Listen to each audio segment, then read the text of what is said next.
Selamat siang, jumpa lagi dengan Denok Ayu Novel.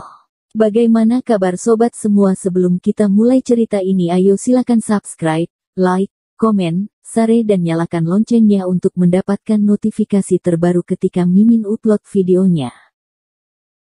Para pemimpin yang belum mereka hubungi sama sekali awalnya meminta mereka untuk menelepon kembali, menyatakan bahwa sesuatu yang besar terjadi di ibu kota. Pergi dan pergi. Kepala Tian tidak berani menunda sedikit pun, dan buru-buru keluar, tidak berani menunda sedikit pun. Kemudian dia dengan cepat memanggil kembali Admiral Pei sesuai dengan panggilan dari markas. "Hei, aku Bae Mapan." Telepon terhubung dengan cepat, dan suara pelan datang dari ujung telepon yang lain. "Chief, halo. Saya Komandan Divisi Kedua dari Tentara Kelima Wilayah Militer Beijing, Tian Zihong." Kepala Tian buru-buru berdiri tegak dan melaporkan. "Ao, Oda, apa kamu punya dokter pengobatan China bernama He Jiarong?" Pei Jianli bertanya dengan suara rendah. "Tidak, buruk." Kepala Tian panik dan buru-buru menjawab. "Di mana orang itu sekarang?" Pei Jianli terus bertanya. Dia, dokter, dia kehilangan kontak." Dahi Kepala Tian sudah banyak berkeringat. Dia benar-benar tidak menyangka bahwa kepala tertinggi wilayah militer Beijing akan memanggil He Jiarong secara khusus. Tampaknya Tuan He memiliki latar belakang yang sangat baik. Dia dengan cepat menambahkan, "Tapi yakinlah, kami tim SAR di kota Jinmen telah dipanggil untuk diselamatkan. Dengan cara ini, saya juga telah mengirimi Anda tenaga untuk mendukung Anda." Pei Jianli berkata dengan suara yang dalam, "Ingat, kamu harus melakukan yang terbaik untuk mencari dan menemukan seseorang untukku. Identitas He Jiarong ini tidak biasa, sangat tidak biasa." Untuk menyoroti luar biasa Lin Yu, dia menekankan nadanya dan mengulanginya 2 kali. Ya, kita harus melakukan yang terbaik." Kepala Tian berkata dengan tergesa-gesa. Pada kenyataannya, Pei Jianli tidak perlu menekankan bahwa, hanya karena Pei Jianli menelepon secara langsung, dia sudah tahu bahwa identitas He tidak biasa, sangat tidak biasa. Setelah menutup telepon, Kepala Tian merasa punggungnya akan basah kuyup. Setelah kembali ke ruang pertemuan, wajahnya masih sedikit pucat, terengah-engah, seolah-olah dia belum pulih dari kepanikan yang baru saja dia dapatkan. "Chief, apa yang terjadi?" Fan Yan buru-buru bangkit dan bertanya padanya. Kepala Tian menelan ludahnya dan berkata kepada Fan Yan, "Cepat, hubungi Huang Tua dari tim SAR dan tanyakan pada mereka bagaimana keadaannya." Tanpa diduga, begitu suaranya turun, ada serbuan langkah kaki di luar, dan kemudian sekelompok besar pria bersetelan penyelamat oranye masuk. Ada juga beberapa penduduk desa bersama mereka, 2 di antaranya benar. Itu Botak dan Emboli. "Old Huang, kenapa kamu kembali?" Melihat perubahan wajah tim penyelamat, Kepala Tian buru-buru bertanya, "Apakah kamu sudah menemukan seseorang?" "Tidak." Pemimpin Huang Tua terengah-engah dan berkata, "Kepala Tian, saya tidak dapat menemukan lagi. Dari tadi malam sampai sekarang, rakyat saya telah jatuh 2. Jika saya menemukannya lagi, saya tidak tahu berapa banyak saya akan jatuh. 1. Tidak mencarinya." Ekspresi Kepala Tian tiba-tiba berubah, dan dia berkata dengan marah, "Apa maksudmu? Biarkan Presiden N dan Tuan He hidup dan mati di hutan." "Kepala Tian, kami juga tidak berdaya." Pria botak itu menyeka lumpur di wajahnya dan berkata tanpa daya, "Aku sudah mencari ini selama berjam-jam, dan aku belum melihat bayangan mereka. Harapan mungkin tipis. Persetan denganmu." Kepala Tian merobek kerah botak itu dan berkata dengan marah, "Kalian berdua memimpin orang yang hilang itu, dan kalian berdua sangat ingin mendapatkannya kembali." Ketika dia mengatakan itu, dia memelototi Suan di sebelahnya, dan Suan menciut karena ketakutan. "Kepala Tian, aku juga tidak mau, tapi mereka pergi agar kita menyelesaikan masalah, dan aku tidak bisa menahannya." Bal berkata dengan wajah pahit, Xuanzi dan aku tidak menemukannya ketika hari gelap. Mereka berjanji bahwa gelang Gyoku belum diberikan kepadaku. Siapa yang harus kubayar? Kepala wajah Tian mereda ketika dia mendengar ini, tahu bahwa dia seharusnya tidak marah pada Bal dan yang lainnya, melonggarkan kerah Bal dan mendorongnya.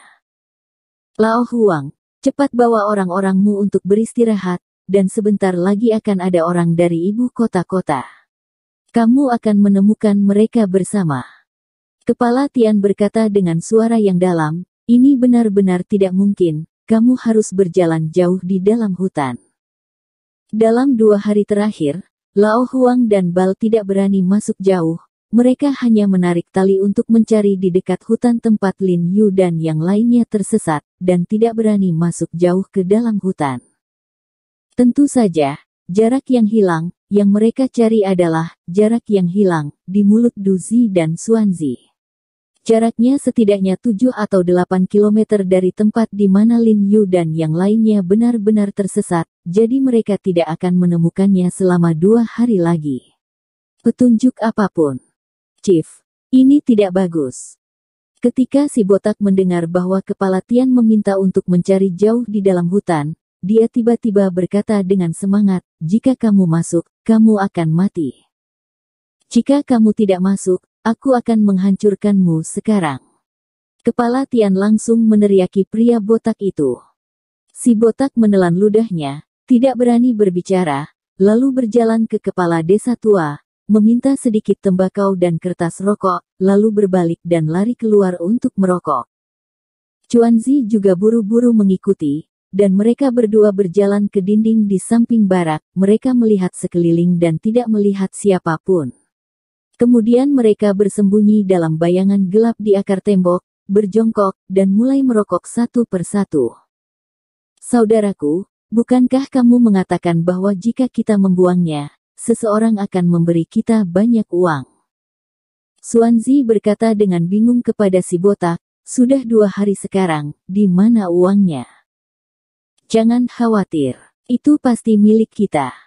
Si botak menjilat beberapa batang rokok dan berkata dengan wajah dingin, jika dia tidak berani membayar, saya akan membelinya dan membiarkan saya mengesampingkan pembunuhan He Jiarong dan gadis asing itu. Masalah besarnya adalah mati bersama. Kalau begitu, itu bisa lebih dari gelang itu. Xuanzi menjilat bibirnya dan bertanya dengan rasa ingin tahu. Sial, aku marah saat aku menyebutkan ini. Giginya yang botak menggelitik, dan dia berkata dengan marah, He Jiarong sialan itu, pria mirip monyet yang seperti monyet, bahkan tahu untuk mengambil kembali gelangnya. Aku telah kehilangan banyak. Hei, tidak peduli seberapa pintar dia akan tetap dibunuh oleh kakakmu. Xuanzi berjongkok di tanah dengan kedua tangan di atas lutut, hehe sambil tersenyum. Huff. Dia mengatakan bahwa aku tidak berani menjatuhkannya karena dia memegang gelang itu, jadi biarkan dia menjadi hantu dengan gelang itu sekarang. Bal mendengus dingin. Kakak botak, katamu, akankah mereka melakukan itu sebelum mati? Xuanzi menunjukkan senyum yang sedikit menyedihkan. Memikirkan wajah cantik Ani dan sosok iblis, dia tidak bisa menahan ngiler. Meskipun He Jiarong sudah mati, dia mati di bawah bunga peoni, dan dia adalah hantu. Jika dia digantikan olehnya, dia harus memaksa Ani untuk melakukan itu dengannya sebelum meninggal. Lalu siapa yang tahu? Bal juga terkekeh, dan tubuh Ani jauh lebih gemuk daripada wanita Asia. Saat mereka berbicara, sesosok kulit hitam berjalan cepat dari arah ruang konferensi. Setelah cahaya menerangi wajahnya, si botak dan Emboli mengenalinya. Mereka adalah laki-laki berdarah campuran dari organisasi XS. Emboli menjadi gugup, tetapi wajah botak itu tenang. Saya melihat pria ras campuran itu berjalan ke arah mereka dan tersenyum kepada mereka dan berkata, kamu melakukan pekerjaan dengan baik kali ini. Sekarang, ini uang untukmu. Ada 2 juta di dalamnya. Pria ras campuran itu mengeluarkan kartu bank dari tangannya dan menyerahkannya kepada pria botak itu.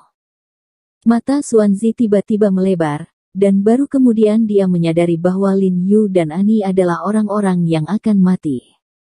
Bal mengambil kartu itu dan berkata sambil tersenyum, "Bagaimana Anda tahu mereka akan menemukan saya untuk memimpin?" Faktanya, sebelum Lin Yu menemukan pria botak itu untuk memimpin, pria ras campuran itu menemukannya dan membuat kesepakatan dengannya. "Aku sudah lama melihatnya. He Jiarong sangat ingin tahu tentang potongan kayu itu. Kamu harus masuk."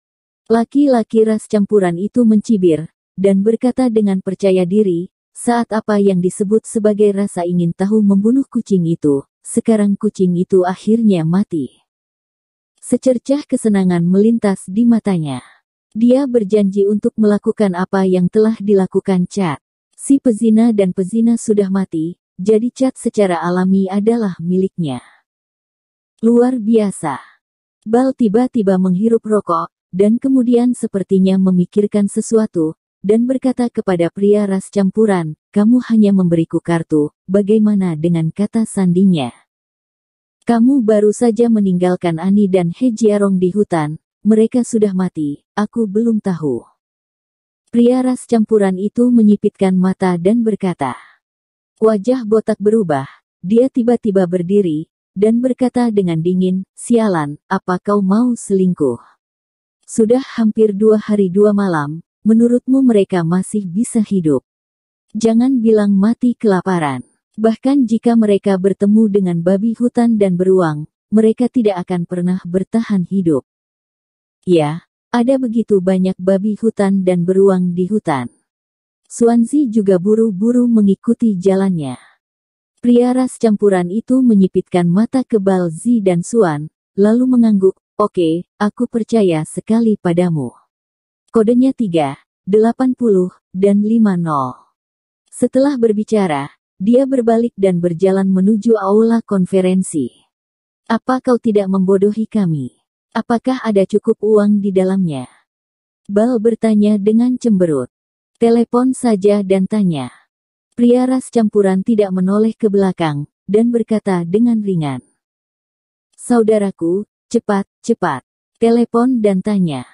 Xuanzi sangat ingin menggosok tangannya dan mendesak, matanya bersinar, dan dia menjilat bibirnya dan bergumam, "Aku kaya, aku kaya. Lihat janji kecilmu." Bal memasukkan rokok ke dalam mulutnya, dan kemudian mulai menelepon dan berkonsultasi dengan bank tempat kartu bank itu berada. "Saudaraku, bagaimana, berapa harganya?" Xuanzi bertanya dengan penuh semangat. "Jangan bicara. Aku tidak bisa mendengarmu dengan jelas, apa terburu-buru?" Bal segera menamparkan kepala Xuanzi, memberi tanda agar Xuanzi tidak bersuara. "Bagaimana, apa kamu belum memeriksanya? Jangan bersuara, jangan bersuara, aku sudah menyuruhmu berhenti bersuara." Pria botak itu menamparkan Xuanzi 2 kali lagi dengan ganas. "Saudaraku, aku tidak mengatakan." Xuanzi berkata dengan suara menangis sambil memegangi kepalanya. "Bukankah kamu mengatakannya?" Bal mengerutkan kening ketika mendengar kata-kata itu, dan kemudian dia sepertinya menyadari bahwa itu salah. Bunyi tadi memang tidak terlalu menghina. Dia tiba-tiba mengangkat kepalanya dan menoleh ke samping, dan melihat 2 sosok tiba-tiba muncul beberapa meter di sampingnya. Dia ketakutan. Dengan gemetar, dia langsung bertanya dengan tajam, "Siapa? Siapa di sana?" Karena berada dalam bayangan gelap, Bal tidak bisa melihat kedua sosok itu dengan jelas saat ini. "Kalian berdua benar-benar pelupa. Kita baru berpisah selama 2 hari dan tidak bisa mengenali kita. Dengarkan saja suara suam-suam kuku." Ekspresi Bale dan Xuanzi berubah dalam sekejap, dan mereka semua merasakannya. Suara bayangan gelap ini sepertinya tidak asing. "Saudaraku, kenapa aku mendengarkan suara He Jiarong begitu banyak?" Xuanzi gemetar dengan tubuh yang gemetar. "Kentut ibumu." Bal segera menamparkan kepalanya, lalu mengeluarkan korek api, menamparnya, dan berjalan maju 2 langkah, mengangkat tangannya di depan bayangan hitam, sampai dia melihat bahwa itu memang foto He Jiarong. Di belakang wajahnya, dia sangat ketakutan hingga dia gemetar, dan berkata dengan kaget, "Hantu."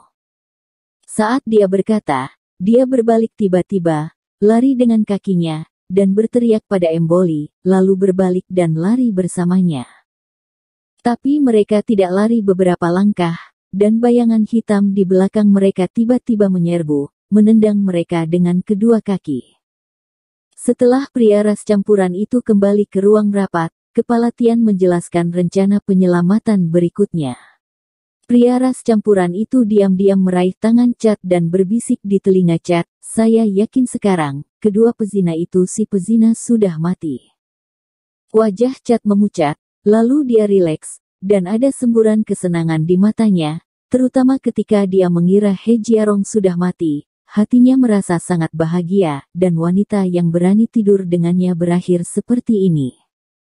Adapun Ani, karena dia tidak bisa mendapatkannya, maka menghancurkannya juga merupakan pilihan yang baik. Setelah melihat sorot mata Cat, pria ras campuran itu tersenyum penuh kemenangan di sudut mulutnya. Kemudian dia berdiri dan menyela Kepala Tian secara langsung dan berkata, "Kepala Tian, sebenarnya, kita semua tahu bahwa pentingnya pekerjaan penyelamatan telah tercapai. Tidak sebanyak itu. Bahkan jika kedua orang ini tidak mati karena kelaparan dan kekurangan air, mereka akan mati di bawah mulut serangga beracun, semut beracun atau binatang buas.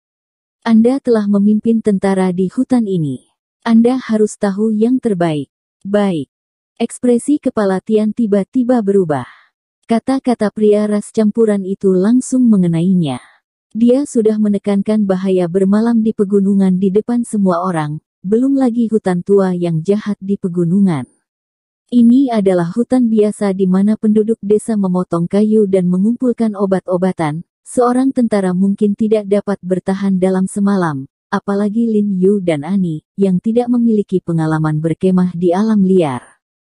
Namun, dia mungkin menghentikan pencarian dan penyelamatan karena ini, terutama karena Kepala Pei baru saja menelepon.